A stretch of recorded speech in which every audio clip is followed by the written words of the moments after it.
ये प्लाट की ज़मीन मार्केट कमेटी को बेच दी। जो ये आपकी ज़मीन पर कब्जा है, ये कि एसडीएम साहब के प्लाटों को लेके 151 प्लाट थे जो हमारे। तो एसडीएम साहब के पहले भी पेशी लगी थी, पहले भी हमारे को 4 या 5 बजे तक बैठाए रखा एसडीएम साहब ने हमारे।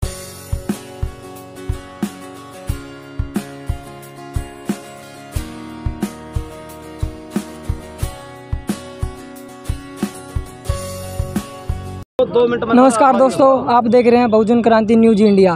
तो आज हम कैथल में पहुंचे हैं और यहाँ पे जो लघु न्यायालय है, हम यहाँ पे पहुंचे हैं। तो हमें यहाँ कुछ मामला मिला है और जिससे लोग बहुत परेशान हैं। इनकी जो ज़मीन है उस पर अवैध कब्जा हो रहा है। तो आइए पूछते हैं लोगों से। राम राम जी। नमस्कार सर। ये मामला पूरा क्या है? ये पूरा मामला ये है कि हमारे गरीब लोग जो हैं, बीपीएल के जो लोग थे, उनको 347 प्लाट अलाउंट किए थे, लेकिन उसमें से 230 की रजिस्ट्री बन चुकी है। अब 2009 में रजिस्ट्री बनने के बाद ये कांग्रेस की सरकार थी, सुरेश सरपंच था और सरपंच 2009 में पंडित जी थे, बिरमती सरपंच थी। उसके बाद बिरमती ने अलाउंट करवाए थे। उसके बाद जब दूसरा सरपंच बनता है ये सुरेश कुमार ने क्या किया, वो मंडी रणदीप सिंह सुरजेवाले के साथ मिलजुल के, उसी की सरकार थी तो वही बेचेगा और तो कोई बेच ही नहीं सकता। उनकी मिलीजुली भक्ति करके जो गांव के कांग्रेसी लोग थे, जितने भी कांग्रेसी लोग थे, उन्होंने मिलजुल कर ये मंडी का नाम बेच दी हमारी प्लाटों की ज़मीन। अच्छा। जो हमारे प्लाट मिले थे वह कांग्रेस वालों ने मिलकर और सुरजेवाले के साथ मिलजुल कर उन्होंने ये प्लाट की ज़मीन मार्केट कमेटी को बेच दी। जो ये आपकी ज़मीन पर कब्जा है, ये कितने साल से हो रहा है, कितने दिन? ये हमें जब से मिला है उस टाइम से हमने आज तक कब्जा मिले ही नहीं। उसके बाद सबसे बड़ी टाइम कितना हो गया? टाइम 2009 में मिले थे सर, आज 11-12 साल हो गए। अच्छा जी। और 2012 साल से इसमें हमारे बुजुर्ग लगातार सीएम के पास, हुड्डा के पास, खट्टर के पास, डीसी साहब के पास, डीडीपीओ के पास, वीडियो के पास, सेक्रेटरी के पास, अन्य पता नहीं कितने लोगों के पास गए हैं ये लोग। लेकिन उसके बाद इन लोगों के साथ सबसे बड़ा धोखा यही रहा कि इनको जो है नहीं मिट्टी गोली देते रहे और इनको न्याय नहीं मिला। अब हमारा ये है कि एसडीएम कोर्ट में उसके बाद जो सरपंच बनया गीतेश सरपंच ने, ये रीतू रानी सरपंच बनी थी गीतेश की घरवाली। तो उसमें सर क्या होया, जो रीतू रानी ने इसमें 151 पे मुकदमा डलवा दिया, भाई इनको इन प्लाटों की ज़रूरत ही नहीं है, बेच दिए यानी मतलब। अब हमारी पेशी लगा एसडीएम कोर्ट में। आज हम एसडीएम कोर्ट के पास बैठे थे तो पेशी पे तो आना ही पड़ता है लोगों को, लेकिन यहाँ पे प्रशासन के लोगों ने, सीआईडी के लोगों ने, अन्य जो भी स्टाफ के लोग थे, सभी स्टाफ के लोगों ने इन हमको धक्का पेल्ली से वहाँ से उठाया और उसके बाद हम डीसी ऑफिस के सामने बैठे थे। तब डीसी साहब ने हमें बुलाया। डीसी साहब ने हमको ये कहा, डीसी साहब बोल रहे हैं कि जल्दी से जल्दी इस मामले को फारिग कर देंगे और अगर वो फारिग नहीं करते तो हमारा आंदोलन जारी रहेगा। अभी एक गांव का आंदोलन है, फिर उसके बाद ये कम से कम 150 गांव का आंदोलन भी बनेगा। तो आप यहाँ कितने दिन से आ रहे हैं? यहाँ से लगातार 2 महीने से आ रहे हैं सर। 2 महीने से कोई समाधान नहीं? कोई 1% भी समाधान नहीं। डेली आ रहे हैं। तो अब आपकी क्या मांग है? हमारी यही मांग है कि हमारे प्लाट या तो उसी जगह दे दो। अगर चल मान लिया हमारे गरीब लोगों के पास इतनी बड़ी लड़ाई, इतना समय नहीं है लड़ाई लड़ने के लिए, क्योंकि 200-300 रुपये वाले मजदूर हैं, 200-300 रुपये 400 रुपये मजदूरी लेते हैं। इतना पैसा बर्बाद करने के लिए इनके पास टाइम नहीं है। या फिर माना दूसरी जगह जो अलाउंसमेंट कर रखी है उसमें माना नक्शा बना कर देते। यही हमारी वो है। सुरेश कुमार जी, इसको कैसे देखते हैं जो ये आंदोलन चल रहा है आपका, तो इसको कैसे देखेंगे आप? भाई सबसे पहला जय भीम। तो पता क्या है, जो आज हमारी जो डेट थी एसडीएम साहब के प्लाटों को लेके 151 प्लाट थे जो हमारे। तो एसडीएम साहब के पहले भी पेशी लगी थी, पहले भी हमारे को 4 या 5 बजे तक बैठाए रखा है एसडीएम साहब ने। हमारे को डेट नहीं दे, ना हमारी कुछ सुनवाई करते। और आज भी हम सुबह से आए हुए बैठे हैं यहाँ पे, 10 बजे के करीबन बैठे थे। तो चलो ये तो 15 अगस्त में थोड़े बिजी थे, लेकिन उससे पहला भी तो कोई भी रीडर था या कोई भी हमारे को वकील भी, हमारे वकील गए तो कभी एसडीएम साहब आएंगे तो वो डेट देंगे। तो एक बात हो, पहले क्यों नहीं डेट हमारे को देते भी? हम लोग इतने परेशान हैं। अगर हम डेट लेने के लिए हम पेशी पे, अगर हमारे समाज के लोग, हमारी माता बहनें यहाँ पर आई थी तो हमने, अगर जिसके पास पेशी है उस कोर्ट के बाहर बैठते हो गए, उसके बाहर हम बैठे, तो उसके बाहर बैठने के बाद प्रशासन के लोग आए भी यहाँ पे ना भीड़ करो। यार भीड़ कहाँ करेंगे? अगर जब हमारी एसडीएम का पेशी है तो एसडीएम के बाहर ही बैठेंगे हम। और हम जाके कहीं और किसी कोर्ट में थोड़ी ना बैठ सकते हैं। तो हम वहाँ पे बैठे, हमारे को जबरन वहाँ से उठाकर बाहर बैठा दिया गया। वहाँ बाहर बैठे तो डीसी साहब ने हमारे को बुलाया, भी तुम यहाँ क्यों बैठे हो? हमारी पेशी थी तो हम पेशी के ऊपर आए थे। हम ऐसे थोड़े भी घर से फालतू लोग आए कि भी वैसे बैठे हम। तो हमारे को ना तो आज तक प्लाट दिवाए, और प्लाटों के ऊपर आश्वासन देने के लिए हर प्रशासनिक व्यक्ति हमारे को गुमराह कर रहा है।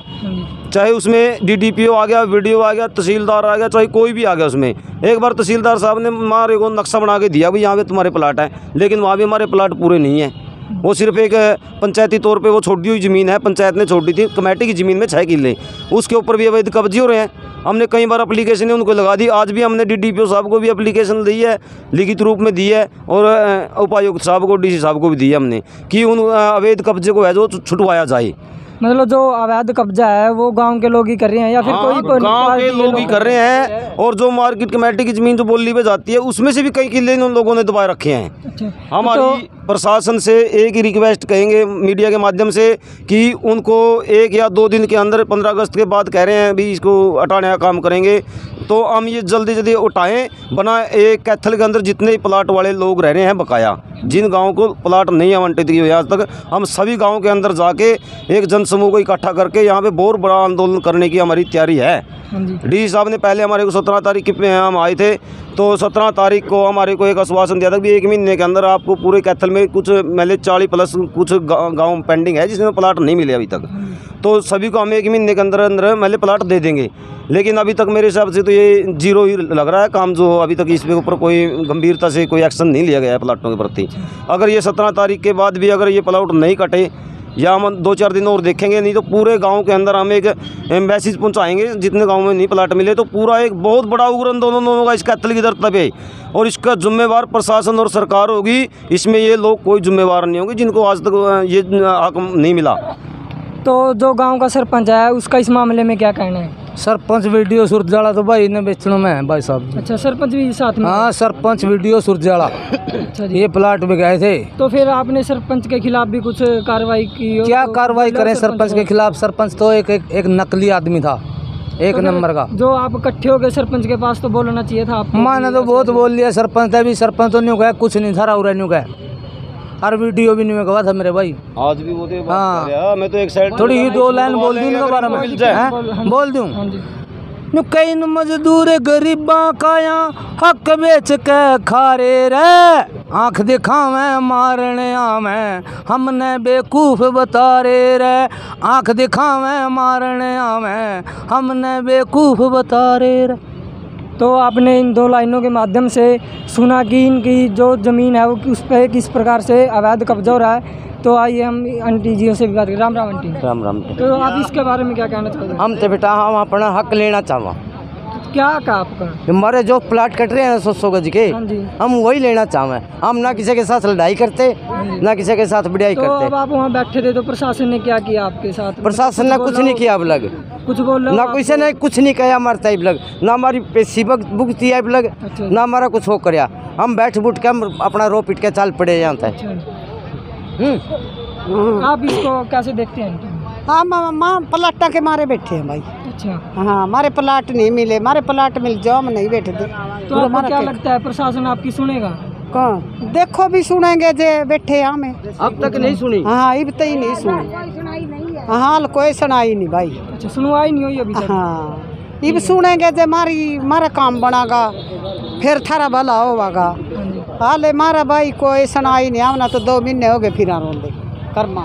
आपका क्या कहना है आंटी जी इसके बारे में? आपका कहना ही हुआ भाई, हमने प्लाटा के बारे में बैठे हैं। अच्छा। ना हमारी कोई सुनाई है और ना हमने कोई पूछता, और जिसमें हमें 2-2 हज़ार की हमारी पिलसन आ रही, रुपये लग लिए हमारे कम से कम 5 है 5 हज़ार 5-6 का नेड़े लग लिए। आई लगना कोई माँ में बाड़े ला हमारे बिक जाए, कोई सुनाई नहीं हमारी। तो ना कोई पूछ रहा लो। जो DC साहब के पास गए थे तो उसमें वहाँ DC साहब ने क्या किया है? उसने कुछ नहीं कहा लो।